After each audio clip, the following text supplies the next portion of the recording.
Hi friends, let's have a look at newly appeared problem. Longest palindromic subsequence of at most key operations. So in this video, we're going to address this problem using dynamic programming. So here we are going to use tabulation. So actually the DP table will be 3D, right?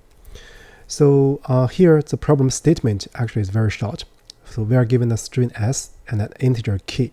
So we want to return the length of the longest palindromic subsequence of s that can be obtained after performing at most key operations.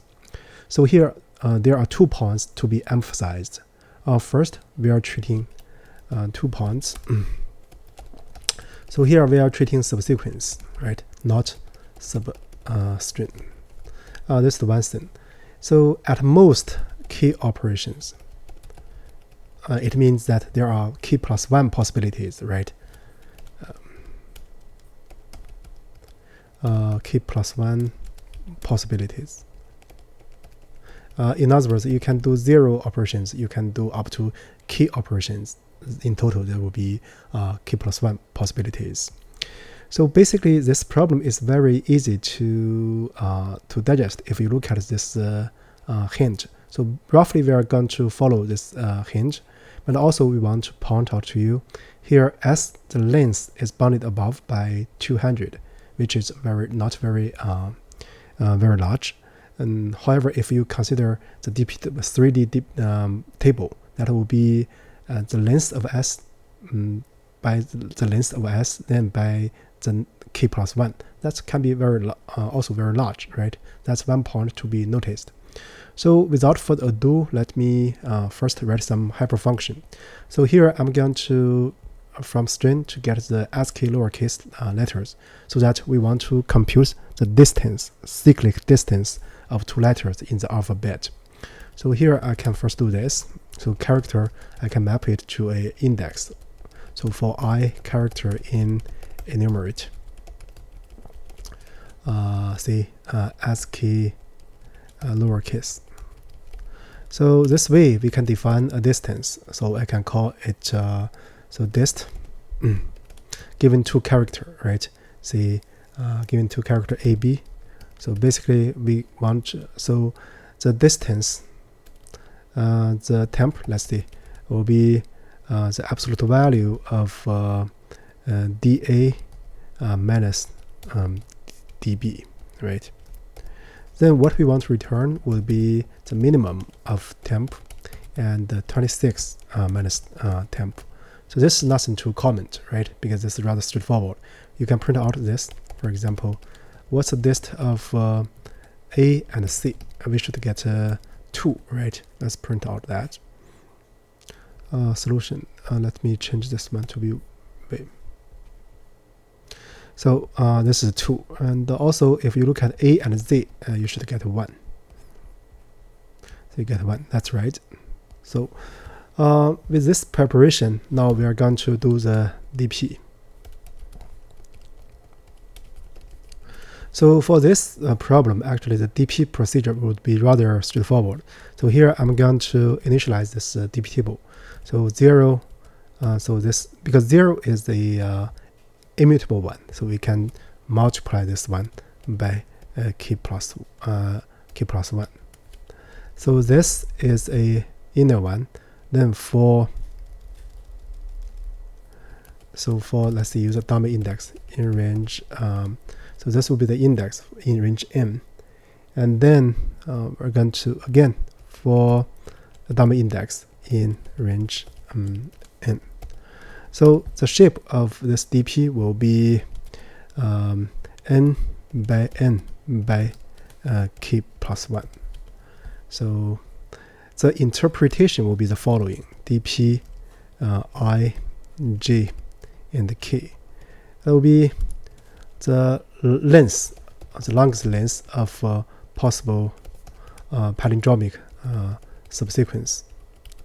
So if we consider this string starting from I and ending at j, and with at most k, let's not use k, let's use L. So L operations, at most L operations. So that's about it. So now we are going to do some initialization. So we are going to consider the length 1 case and length 2 case, and then generic length that is greater than or equal to 3. So for length 1, basically we mean that I and j are the same. So basically we can do this for I in range n, right? So in this case, actually for L in range k plus 1, then we always have dp I and L to be 1, right? So because it's just a single letter. So this is the length 1 case. So now let's look at length 2 case for I in range. So here I'm writing n minus 1. Then the next character will be si plus 1. So let's look at the distance of these two letters. That is dist si and si plus 1. So then we are going to iterate over the L's for L in range k plus 1. So if the cost, if L, this is the number of allowed operations, if it's greater than or equal to cost. In other words, we can do this number of cost operations so that we can make the two letters the same. So in this case, so dp I plus 1 and L should be 2. Otherwise, so dp I plus 1 and L should be 1, because we can only pick one letter. So this is for length 2. Now the generic length, so let's do this. So for the length in range, so 3, so at most the length is n, so we have n plus 1 here. Then if your length is like this, then let's consider the start index I. So basically we write for I in range the n minus length plus 1. So why this is the right one? Because if you start from I and your length will be this, then the ending index will be this, right? Because starting from I, ending at this one. So the length, if you do the difference, then plus 1 will be the length given. So then the end length should be less than or equal to n minus 1, because n minus 1 is the largest index. So if you do the computation, so basically you will get from this end point. So I plus, so we are going to get I is less than or equal to n minus length. That's why we write n minus length plus 1 here. So now what we want to do is to get the end index. The end index will be I plus length minus 1. That's what we computed here, right? So we can compute the cost of making the two letters the same. That's dist si and sj, right? And then we are going to set for different L's. For L in range k plus 1. First, we are going to check if L is greater than or equal to cost. So if we have enough room or enough number of operations to make the two letters the same, so what we have is dpijl will be the max of 2 plus dp I plus 1 j, let's see, j minus 1, and then so L minus the cost. So this is the one.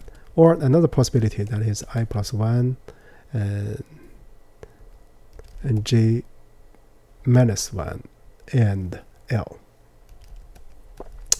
So that's actually one possibility if we explained. So now let's also update it. So because we need to set dp I j L to be, there are 3 possibilities. Max, the current state I j L, and also it might be coming from here I plus 1 j, right? Which we ignore the first letter at index I, then still have this L. And also we can I and then G minus 1. We ignore the last letter at index G, then same L, right? So this we finished the DP update. So according to our interpretation here, right? So we need to return DP 0 starting and end and at most key. That's what we want to return. So that's actually the full coding. Now let's first do a test. N is not defined. So now let me first write this N to be the length of S. Yeah, it passes the 2 test cases. Now let's look at the generic case.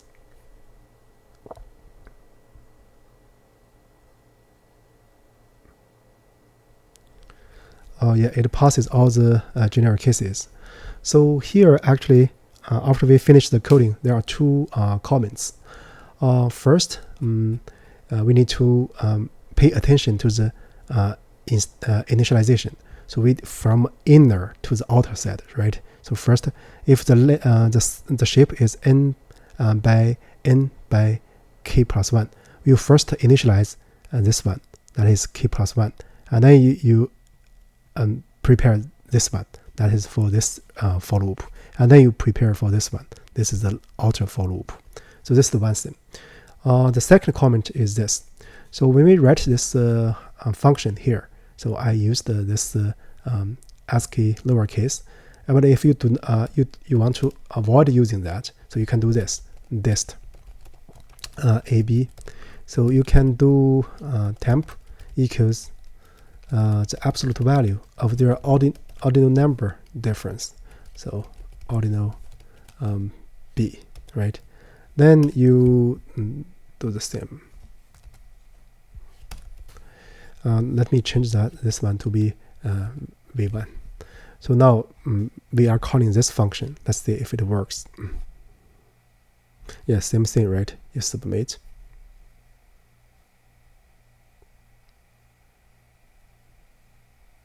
Yeah, it passes all the test cases.